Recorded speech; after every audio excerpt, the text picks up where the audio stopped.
Sa simula ng pelikula, ipinakilala sa atin ang isang middle-aged na lalaki na nagngangalang Danzer. Siya ay isang forester sa bulubundukin ng Alps. Inaalagaan niya ang anumang wildlife na nangangailangan ng tulong sa mga kabundukan.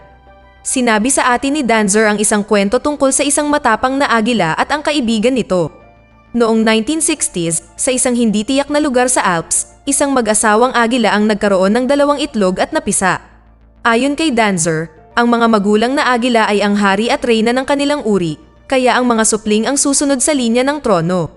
Ngunit dahil isa lamang ang maaaring maging susunod na kahalili, magkaribal din ang magkapatid sa pagsilang. Ang amang agila, bilang pinakamalakas sa iba, ay maraming kaaway. Habang pinapalaki ng mga magulang ang kanilang mga anak na agila, isang araw, sinalakay sila ng isang kaaway. Sa sumunod na laban, namatay ang ama nang bumagsak ito sa lupa. Alam ng ina na hindi na siya babalik, kaya nagsimula siyang mag-isa sa pag-aalaga sa kanyang mga anak. Sa ibang lugar sa kabundukan, nakita ni Danzer ang katawan ng amang agila. Ilang sandali pa, nakilala rin niya ang isang hunter na nagngangalang Keller. Si Keller at ang kanyang anak na si Lucas ay nakatira sa isang maliit na bahay sa kabundukan. Ang relasyon sa pagitan ng mag-ama ay hindi perpekto dahil si Lucas ay hindi na muling nagbitaw ng salita kay Keller mula nang mamatay ang kanyang ina. Namimiss ng bata ang kanyang ina, ngunit nabibigo ang kanyang ama na unawain siya at bigyan siya ng pagmamahal na nararapat sa kanya. Pinuntahan ni Lucas ang mga labi ng kanyang lumang bahay kung saan sila dating nakatira ng kanyang mga magulang. Dahil sa kawalan ng kinakailangang pagmamahal at kalinga mula sa kanyang ama, ang batang lalaki ay nakahanap ng ginhawa sa pagtingin sa mga lumang larawan nila bilang isang masayang pamilya. Samantala, dahil wala na ang amang agila, ginampanan ng ina na palakihin ang kahalili.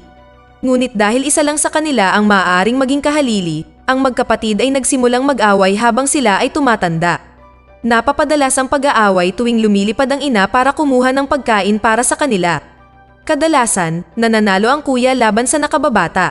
Makalipas ang ilang linggo, nang medyo lumaki na sila, nasangkot sila sa isa sa mga ganitong away na naging sanhi ng pagkahulog ng nakababata sa bangin at bumagsak sa damuhan na daan-daang talampakan ang lalim. Siya ay nasugatan, nanghina, at hindi pa marunong lumipad kaya naghintay siya ng tulong mula sa kanyang ina. Pagbalik ng ina sa gabi, narinig niya ito ngunit hindi niya pinansin ang paghingi ng tulong ng batang agila. Dahil wala ang ama, maaari lamang niyang palakihin at protektahan ang isang supling kaya pipiliin niya ang pinakakarapat-dapat. Ang kawawang bunso ay nakikipaglaban sa mga langgam at mabangis na fox upang makaligtas sa gabi. Maliwanag na hindi pa niya kayang mabuhay ng mag-isa ng matagal.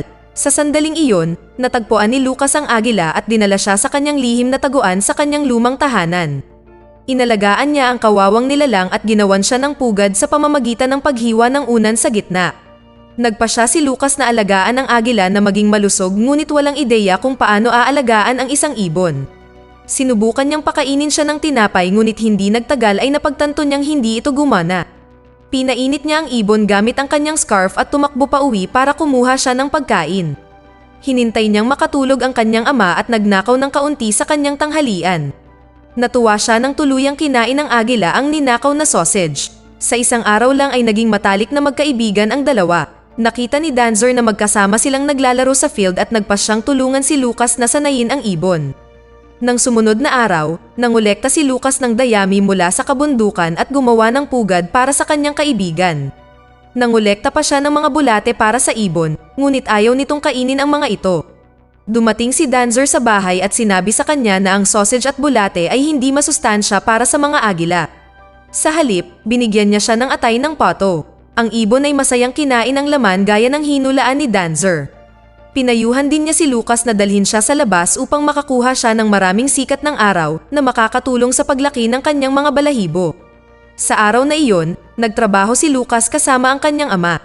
Sinubukan ni Keller na makipag-usap kay Lucas ngunit hindi siya nagsasalita. Sa kanyang inis, pinilit niyang magtrabaho ng husto ang bata at pinigilan itong lumabas. Nang gabing iyon, isang fox ang pumasok sa farm ni Keller at pinatay ang lahat ng inahin. Galit niyang hinabol si Lucas dahil iniwan niyang bukas ang pinto sa farm. Sa kabilang banda, dinala ni Lucas ang isa sa mga inahing manok at tumakbo sa lumang bahay upang ipakain ito sa agila. Pinaalis niya ang mga fox na umaatake sa ibon at ginugol ang natitirang gabi sa paglalaro dito.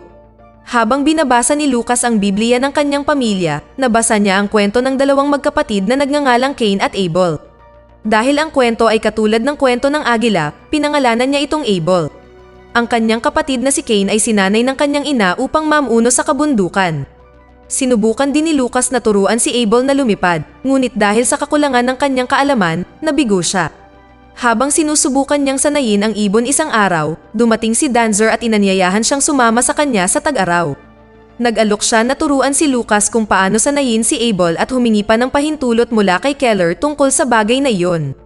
Nang dalhin siya ni Dancer sa cabin ng Forester, nakita ni Lucas ang larawan ng isang batang lalaki at isang agila na kamukhang-kamukha nila ni Abel.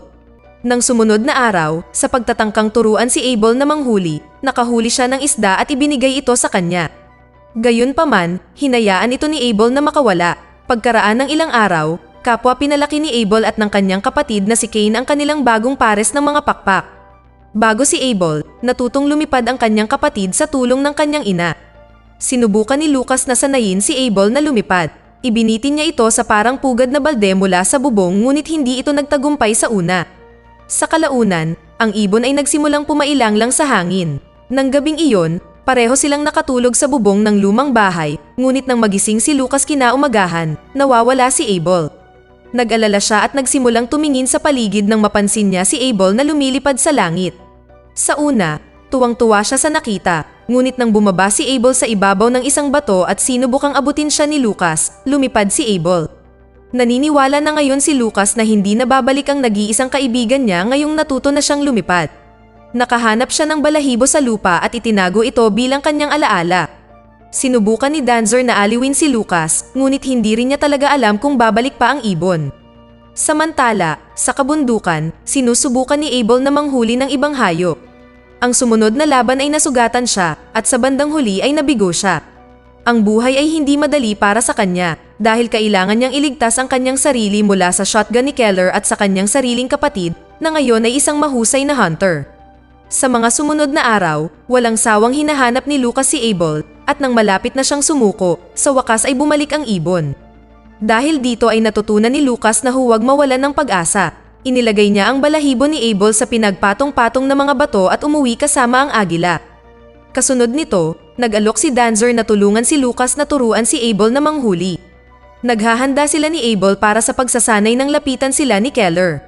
Sa paningin ng kanyang ama, si Lucas ay tumakbo palayo. Nagreklamo si Keller tungkol sa mga pamamaraan ni Dancer at ipinaalala sa kanya na sa pagtatapos ng araw ay anak niya si Lucas. Nang maglaon, tinuruan ni na Dancer at Lucas si Abel na maging isang mabilis na hunter gamit ang mga kakaibang pamamaraan. Matapos mabigo ang mga naunang pagsubok, sa wakas ay nasanay na ang matalinong ibon at nagawa ang unang pagpatay nito. Bagamat maganda ang kanilang ginagawa sa pagsasanay, sinabi ni Dancer kay Lucas na kailangang umalis ni Abel balang araw. Sa bandang huli, siya ay isa pa ring mabangis na hayop at kailangang bumalik sa kabundukan. Makalipas ang ilang araw, dinala ng dalawa si Abel sa pinakamataas na bahagi ng bundok. Nagpaalam si Lucas kay Abel at inilagay ang isang maliit na bracelet sa kanyang mga paa. Sa kalaunan, lumipad ang ibon. Pagdating ng taglamig, mas lalong nahihirapan si Abel. Sinusubukan niyang manghuli ng mga kuneho, ngunit ang nyebe at ang malamig na panahon ang nagpapahirap dito. Pagkatapos ng maraming pakikibaka, napatay niya ang isang hayop sa pamamagitan ng paglunod nito sa ilog. Sa paglipas ng panahon, natuto na siyang manghuli para sa kanyang sarili. Samantala, hindi nakakalimutan ni Lucas ang balahibo ng kanyang kaibigan at araw-araw niyang iniisip si Abel. Naglatag ang kanyang ama ng mga bear trap para sa mababangis na hayop, ngunit inalis niya ang mga ito upang iligtas sila. Isang araw, pumunta siya sa pinagpatong niyang bato na pinaglagyan ng balahibo ni Abel at nakatulog sa nyebe na iniisip siya. Nagising siya pagkaraan ng ilang oras at nakita niya ang isang lobo na napakalapit sa kanya. Nataranta ang bata at tumakbo palayo, ngunit sa kanyang paglalakbay, hindi sinasadyang natapakan niya ang isang bear trap na ginawa ng kanyang ama. Ang kanyang sigaw ay nag-alerto kay Dancer na sa kabutihang palad ay nasa malapit. Pinagbantaan ng Forester ang lobo gamit ang kanyang rifle at tinulungan si Lucas na alisin ang kanyang binti mula sa bitag. Samantala, narating ni Abel ang kanyang lugar ng kapanganakan at nakilala ang kanyang kapatid na si Cain. Siya ay lumaki na ngayon bilang isang mabangis na agila. Gayunpaman, may tensyon pa rin sa pagitan ng magkapatid. Nakikita natin silang magkasamang nangangaso at naglalaban para sa laman. Isang araw, ikinwento ni Danzer kay Lucas ang kwento ng Brothers of the Wind. Ang kwento ay katulad ng kwento ni Cain at Abel. Gustong malaman ni Lucas kung paano nagtatapos ang kwento, ngunit sinabi ni Danzer na kahit malaman niya ang huling pahina, hindi pa rin niya malalaman ang kalalabasan. Sa isa sa mga ekspedisyon ni Danzer, nakita niya ang magkapatid na agila na payapang magkasama sa isang sanga. Si Lucas naman ay nagpasya na iwan ang kanyang ama at pumunta sa kabilang bahagi ng bundok upang manirahan mag-isa. Siya ay nasa lumang bahay na malapit nang umalis nang matagpuan siya ni Keller at hiniling sa kanya na magsindi ng posporo. Ang isang flashback ay nagpapakita sa atin na ang ina ni Lucas ay napatay sa isang sunog na hindi niya sinasadyang nilikha. Nang sinindihan ni Keller ang posporo, tumakas si Lucas at tumakas sa kabundukan. Sinundan ni Keller ang kanyang anak, nag-aalala para sa kanyang kaligtasan.